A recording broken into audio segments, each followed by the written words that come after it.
Imagine documents so explosive they could shatter the reputations of billionaires, presidents, world leaders, financiers, and even royalty. Imagine flight logs, emails, private communications, names of the powerful who visited Jeffrey Epstein's island, his mansions, his jet, finally dragged into the light. Now imagine Congress, both parties, joining forces in a vote so overwhelming it humiliated the White House and forced President Donald Trump into an embarrassing public reversal. Well, that moment has arrived. Today, we break down how Congress just ordered the Department of Justice to release the Epstein files within just 30 days, what the documents could reveal, why Trump tried to stop it, why he suddenly caved, and what this means for the most powerful people in the world. Stay with me. This is not just another political story. This could be the biggest forced transparency event in modern American history. On November 18th, something nearly unprecedented happened in Washington, D.C. The U.S. House voted 427-1, and the Senate passed it unanimously, ordering the DOJ to release all unclassified Epstein documents. That includes flight logs, client lists, emails, communications, travel records, visitor logs, and anything else tied to Epstein's trafficking network. And here's the crucial part. Redactions will only be allowed to protect active investigations or victims, not to protect powerful reputations, not to avoid political fallout, not to spare anyone embarrassment.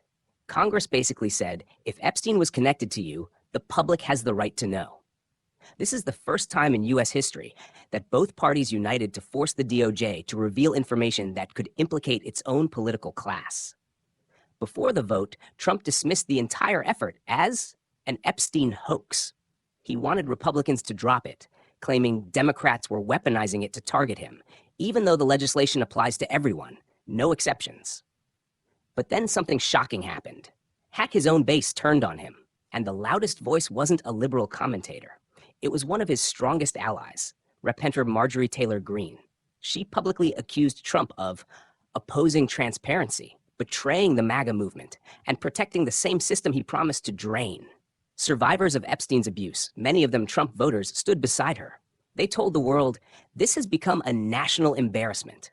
Stop politicizing our trauma. Their pressure worked. Trump suddenly posted on Truth Social, the House Oversight Committee can have whatever they are legally entitled to. I don't care. This was a full reversal, not strategic, not graceful, a retreat forced by public and political pressure. Even some conservative commentators called it the first time Trump was cornered by his own supporters. Out of 427 House votes, only one representative said no, Clay Higgins of Louisiana. His argument? Releasing everything could accidentally harm innocent people who appear in records but were never involved in the crimes. He warned, this abandons 250 years of criminal justice procedure. Is he right? Is he protecting due process or protecting elites? That debate is now raging across the country. As soon as the House voted, Senate Majority Leader Chuck Schumer moved the bill to the floor. No long speeches, no grandstanding, just a quick, unanimous yes. Even Trump-aligned senators gave Schumer a thumbs up. This unity is extremely rare. Washington can't agree on the budget, border security, foreign policy, or what day it is. But exposing the Epstein network? That got a 100% approval rating. That should tell you something. Epstein's survivors have been silenced, doubted, ignored, and re-traumatized for decades. But this time, they were the ones leading the fight. They confronted lawmakers directly. They confronted Trump directly.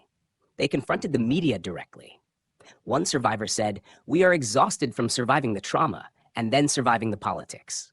Another pleaded, "Please stop making this political. This is about children who were hurt." Their voices changed the national conversation, and they might change history. Epstein was not just a wealthy socialite.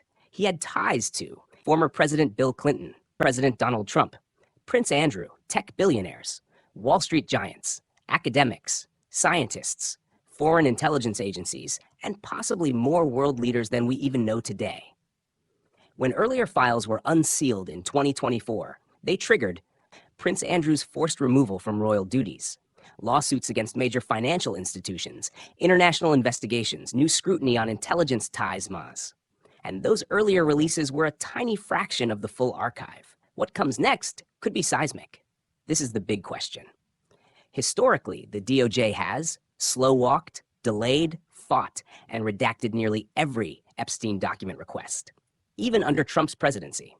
Many believe the DOJ has been protecting federal officials, intelligence contacts, foreign allies, and wealthy donors. And now they have 30 days. No excuses. But will they comply?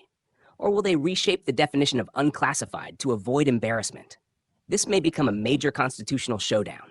Based on previous leaks, lawsuits, flight logs, and testimonies, the documents could include not rumors, not social media guesses, actual, legally documented interactions, including politicians from both U.S. parties and Europe. There is long-standing speculation that Epstein acted as a financial asset, a political asset, or even an intelligence asset. These files may clarify that. This could expose whether there was a deliberate effort to protect certain elites, including how he built a trafficking network across multiple continents. This could be the closest the public ever gets to the full truth. Survivors are calling this a victory, but many still fear the outcome. Historically, leaks involving the powerful end up with token accountability, isolated scapegoats, and powerful players walking away untouched. So will this be different? That depends on whether the DOJ resists, whether Congress enforces its own deadline, whether the public stays engaged, whether media outlets continue reporting, and whether global governments cooperate. The world is watching. For decades, Epstein's network thrived because it operated in darkness, protected by wealth, power, connections, and silence. This vote ends that silence. But exposing the truth is only the first step. Holding people accountable is the real challenge. And in the next 30 days, we may finally learn who enabled Epstein, who funded him, who protected him, who visited him, and who participated in the crimes. The coming release is not just about one man. It's about whether democracy can stand up to the most powerful individuals on Earth. Stay subscribed, because when the files drop, we'll be right here to break down every reveal.